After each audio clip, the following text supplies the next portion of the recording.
Hai, jadi 2 minggu lalu aku ke Turki.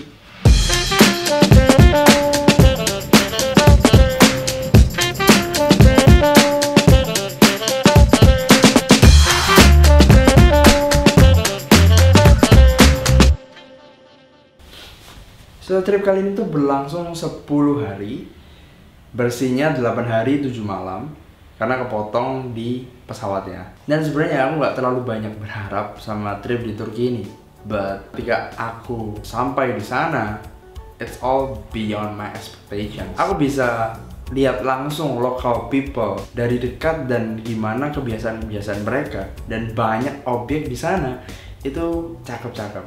And surprisingly, banyak orang Turki itu juga bisa bahasa Indonesia. We have honey, okay? Namanya madu hitam. Di sini di Bursa ada 13 jenis dari madu. Yang paling terkenal di sini madu hitam. What? Ya, karena banyak banget turis dari Indonesia. Entah gara-gara sinetron Turki atau dari kemarin yang It's My Dream Mas. Memang cukup booming waktu itu. Bentar.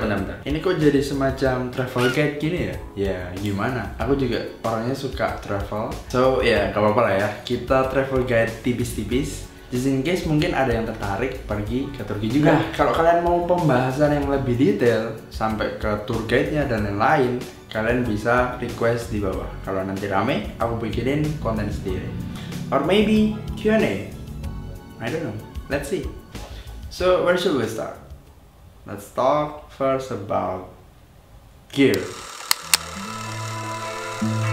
Nah, di trip kali ini aku nggak bawa kamera yang macam-macam. Aku cuma bawa 2. Yang pertama adalah kamera Nikon F2 dan Nikon L35. Jadi satu kamera SLR dan satu kamera pocket. Kebetulan ada di dekatku ini. Kalau Nikon ini udah nggak perlu diraguin lagi. It has become the most trusted camera in my camera shop and automatically become my favorite. Kemana-mana kalau objeknya itu cakep dan aku nggak mau kehilangan hasil yang bagus, aku bakal pakai ini.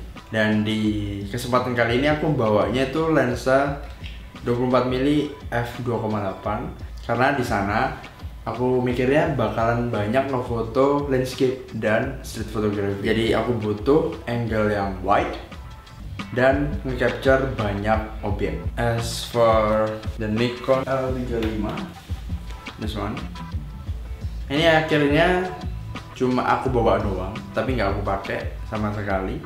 Jadi kemana-mana aku cuma bawa Nikon F2 yang tadi. Karena aku merasa bahwa sayang banget kalau ngejepret di sana tapi hasilnya tidak terlalu high res. Jadi aku merasa ya udahlah, nggak usah dipakai. Aku pakai Nikon F2 ini kebanyakan cuma di tas kamera. Ya nggak apa-apa. Hitung-hitung fitness. Filmnya aku cuma bawa 7 biji. Nanti sambil kalian lihat hasil filmnya, kalian bisa langsung komen di bawah roll film apa yang aku pakai, dan aku bakal share di akhir video nanti. Nah, mungkin ada yang tanya, kenapa kok bawanya cuma 7? Alasannya adalah karena aku belum terlalu berpengalaman traveling sambil motret pakai film. Jadi aku nggak berani bawa banyak-banyak. Untuk penjelasan lebih lengkap tentang travel with film, aku bakal bikinin video tersendiri juga and upcoming. Nah, untuk digital aku juga bawa, yaitu aku pakai Fuji X-T30 yang aku pakai record sekarang, and also my iPhone. Nah, kebanyakan sih pakai iPhone sih buat nge-record videonya, fotonya pakai digital dan film. Alright, di hari yang pertama ini aku berangkat dari Jakarta untuk transit ke Dubai. Berangkat dari Jakarta tengah malam dan nyampe sekitar jam 8 di waktu sana. Actually, the airport is very huge. Dan di sana aku bisa lihat banyak banget orang dari berbagai macam negara. Yang gak heran sih, karena memang Dubai ini ada di tengah-tengah antara Eropa dan Asia. The architecture of the airport is also brings out to my. Ini adalah beberapa frame yang aku jepret pakai iPhone.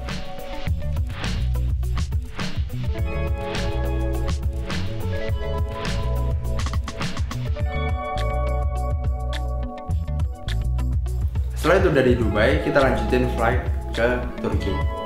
Nah, kita sampai ke Istanbul dan langsung pergi ke kota Bursa. Terjujur ada di sana itu yang makanan khas Turki ada di sana, ada makanan dalam masjid aja.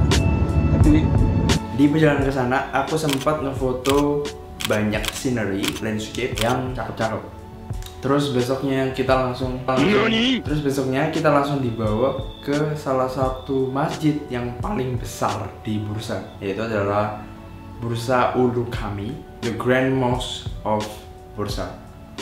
Nah, ini masjidnya gede banget, bentuknya simetris gitu dan tersusun dari 16 kubah yang disusun berdempetan kayak gitu. Nah, di bagian tengah itu ada yang lubang, jadi berfungsi sebagai semacam skylight yang menerangin orang-orang yang sholat di bawahnya. Jadi terlihat agung banget. It's very cool. Nah, di foto yang ini aku sengaja untuk ngambil portrait atau vertikal untuk nunjukin gimana cahaya itu jatuh ke orang-orang yang sedang beribadah dan how wonderful, how majestic it is, the light that comes from above. Setelah itu kita jalan-jalan di jalanan dekat sana. Nah, jalannya tuh uniknya dia tuh agak curam. Jadi kayak jalanan di San Francisco kalau kalian tahu. Nah, tapi nggak securam yang se-ekstrim itu sih. Juga rumahnya itu cakep-cakep. Warnanya tuh warna-warni tapi nggak yang norak. Dia tuh warnanya lebih ke pastel dan complement each other. Dan untuk hari berikutnya kita pergi ke kota Kusadasi. Nah, itu jarak perjalanannya itu 5-6 jam, jadi cukup jauh. Kita by bus setiap 2 jam kita tuh pasti berhenti di rest area. Sama kayak di Indo, kalau perjalanan dari kota satu ke kota lain, rest area tuh ada di sepanjang jalan. Tapi bedanya di sini rest areanya tuh gede-gede dan well maintenance. Di sana ada pom bensin pastinya, ada supermarket, toiletnya bersih, terus ada juga beberapa yang punya restoran. Di sana aku nyempetin juga buat motret. Ini adalah beberapa frame yang berhasil aku capture.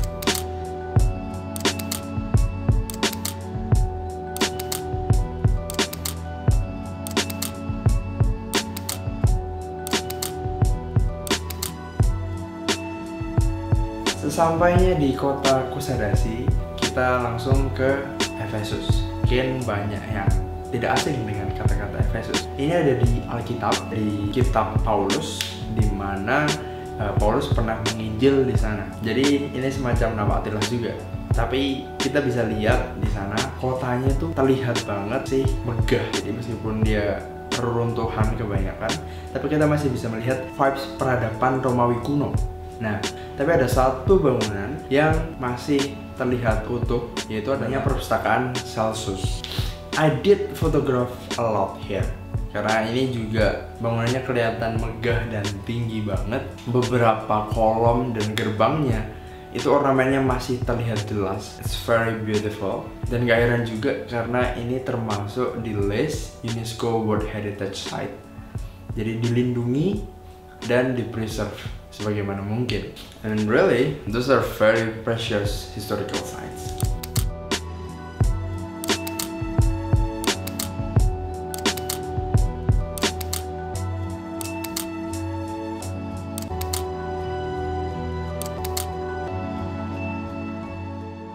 In the next day, kita pindah ke daerah Pamukkale. Pamukkale ini terkenal dengan jajaran gunung putih yang ngeluarin sumber mata air panas. Sumber mata air panas ini katanya mengandung banyak mineral. Jadi banyak orang baik lokal maupun turis itu berbondong-bondong ke sana buat berendam, entah kaki doang atau seluruh tubuh. Itu katanya untuk menetralisir racun dan untuk menyegarkan badan dan macam-macam.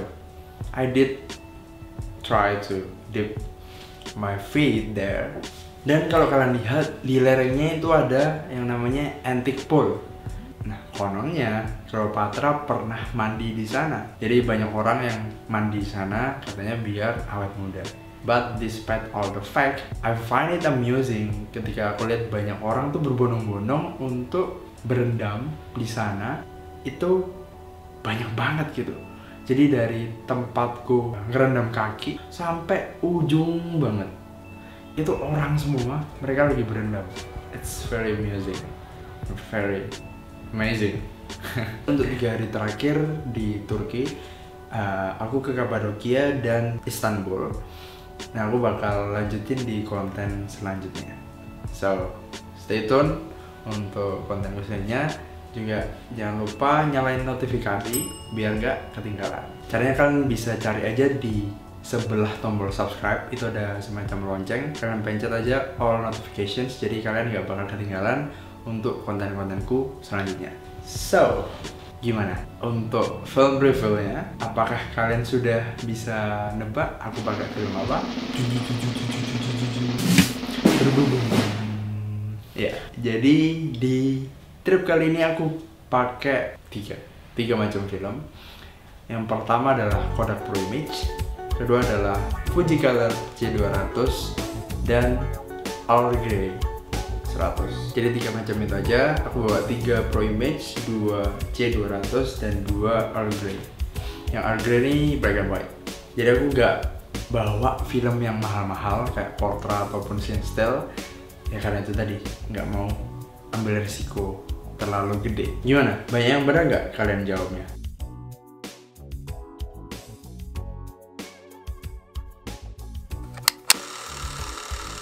So yeah, that it is for today's video. Sorry not sorry kalau aku banyak bahas hal-hal yang travel related topic. But what can I do? Ada yang bilang travel leaves you speechless but gives you a lot of stories to tell. Jadi ketika kita travel, kita tuh melihat banyak hal yang baru, budaya yang baru, atau kebiasaan orang-orang di sana yang menurut kita tuh unik, yang bikin kita itu nggak bisa berkata-kata atau speechless. Tapi ketika kita pulang dan ketemu banyak orang, teman-teman terdekat kita atau keluarga, kita jadi banyak cerita yang bisa di-share. So yeah, that's it for today's video. And as always, till next time, see ya.